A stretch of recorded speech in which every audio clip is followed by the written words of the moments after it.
Well, Vincent Nwani joins us next. He's the Director of Research at the Lagos Chamber of Commerce and Industry. Thank you for coming on this morning. Thank you very much for having me. Well, straight away, we'll have to talk about the economy. What kind of feedback are you getting at the moment, now that we expect the ministers to take up their responsibilities, depending on which one they're given? The feedback is still adverse feedback. Everybody is still living in uncertainty, about how much the potential ministers will likely do to alleviate the crisis we've had in our hands since last year. It would have been nice for the private sector to when we're analyzing the ministers, to analyze them vis-a-vis the portfolio. I think this is a major area we have lost, and it's an advice that going forward, it's important that when you're announcing the names of the ministers, it's good you say, okay, minister of this, so that even when the screening is going on, the business environment is already analyzing them, their track record, their character, what they can do. But that we're not able to do right now. So we're still guessing who will be Minister of Finance, who will be Minister of, So it's a challenge. It's still uncertainty. Okay, but whoever assumes their responsibility in the finance ministry, what kinds of job, what is he or she expected to come on board and address? So many things. Of course, it's not only the finance ministry. We have made our position very, very clear that this administration need to quickly form an economic team. And of course, the Minister of Finance is not only the economic team. You need to work with planning, budgets, CBN, and trade and investment. Exactly. So we want to put a face to the economic team. We also want this economic team to quickly come with economic plan for this administration, and this economic plan need to be cascaded into quick plans or quick action, mid action, and maybe long-term action. And you know that this administration have already lost 6 solid months. By this time, 2 years' time, they're already back in the field campaigning again. So we have lost a lot of momentum. And the other day we were talking about that the body language effect have waned. Of course, businesses doesn't even live on body language. How do you mean? Because body language is all about guesswork and uncertainty. No, how do you mean it has waned?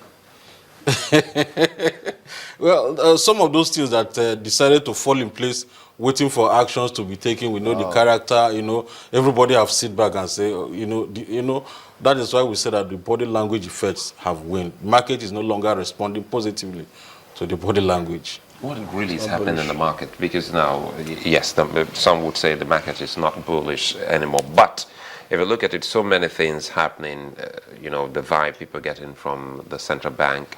And even if you don't want to talk about the central bank, small businesses are already suffering. You're researching that aspect as well. Perhaps you tell us why is it that they are groaning and what exactly is happening between small businesses and their banks. Is it that some credit facility has totally stopped, or why is it that some have been able to, surmount a bit of problems they do have, while others have actually almost folded up? The World Bank Ease of Doing Business report, I think 2016, is always coming step released early last week, have clearly summarized the situation in Nigeria. The doing business environment in Nigeria remains on the saddle part. Of course, we moved from 170 to 169 out of 180 or 185 countries. That's very sad for a country like Nigeria that is the biggest economy in Africa. We have economies in Africa that are doing about 30-something in the world. So it's a challenge. And if you look at the 13 indicators measured, one of the ones that we lacked, we move backward again by 9 points is ease of getting credit from bank.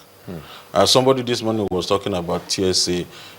Because of liquidity challenge, government withdrawing over about 1.5 trillion from the banking sector. They are not able to give loans again to SMEs and mid-sized companies. To us at the Lagos Chamber of Commerce and Industry, that's not true. Even when they were washed with liquidity, were they borrowing businesses? The answer is no. Less than 3% of capital required in the real sector in Nigeria come out from the banks, even when they have all of the money. Less than that? Less than 3% of capital or fund needed to finance the real sector is financed through the Nigerian banks. So what's this complaint then about the TSA? So probably maybe the money the challenge there for bank is that the money they needed to continue to buy treasury bills, government money, borrowing it back to government is very, very limited now, which is a challenge to the bank, but it is not a challenge for them to borrow the private sector because they were not even borrowing before. They were not even borrowing before. So the new administration, especially from the economic team that want to put a face to, right now they need to do a whole lot of things. But before then, I'm not sure if the ministers have been allotted the portfolio. If not, we still want to use this platform to advise the government to please ensure that allocating ministers go with track record, their experience. It is very, very important. Instead of bringing somebody that is a medical doctor that practiced in hospital or a VC to, this is what we've been getting before. Ensure that these guys at least are tied to the area of their competence and track record. It's important. I'm just wondering though, you've been talking about guesswork for, you're still at the realm of guesswork, but in the realm of guessing, would you say that from what you've seen of this list, you do have competent people who can pull the economy out of the doldrum it is in right now? Of course we do, yeah. The list of the ministers already screened and confirmed. We still have some are pure politicians with some competence, some are pure technocrats, and it's important to allow the technocrats to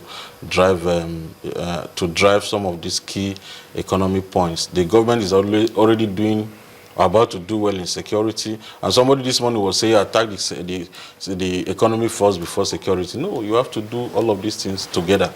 I'm just wondering, if you say that there are people there, who and who would you like to work on the economy from what you've seen of the list of ministers designate? You're putting me on the spot. Anyway, we have a whole lot of technocrats there. The managing director of the Capital Alliance, Pastor Kechukwu Nelama, is a sound financial and economic person. The dear lady Kemia Doshu, she's also so these are two names to me that I think they should, and these are also pure technocrats too in their own right, that will feel that they don't have so many baggages, so many political baggages to draw them back from doing their job. It's very, very important, and of course they need to tie with the CBN, tie that with the planning ministries. Over the last 6 months, we've seen a lot of policies coming out from CBN, trying to perform both the monetary functions and fiscal functions, being overweight and even sometimes moving above their own boundaries. So when the new ministers, and I will pray they announce the portfolios or is done this, because we need to move very fast. We've lost 6 months. And they need to come in, study the MD, the departments and agencies under their portfolio. It's a whole lot of work. These are thick institutions. And we are saying to somebody that it will take them up to second week of January next year to begin to do anything. So uncertainty continues to first quarter next year. You think that the last 6 months have been a loss? It's not a complete loss, but we lost a lot of momentum. There are a lot of things we thought that the presidency should be able to do, even from the day one. They got sworn in, exactly. But the TSA, great, but there are a lot of things they needed to do, block the leakages and the holes. We did not subscribe to the federal government still keeping the subsidy. We don't subscribe to that. And even some of the kitchen cabinets, like the NNPC managing director, so it's consistent with our own position that the subsidy issue need to leave. The what's it called? Refineries need to be privatized. About 160 billion naira made in losses in NNPC in August and September. These are challenges. This mindset of welfareism. We see this government as having a mindset of welfareism. It will not work. So some of these quick actions and why do you think it won't work? We're hearing that for example, still keeping the fuel subsidy, to whose benefit?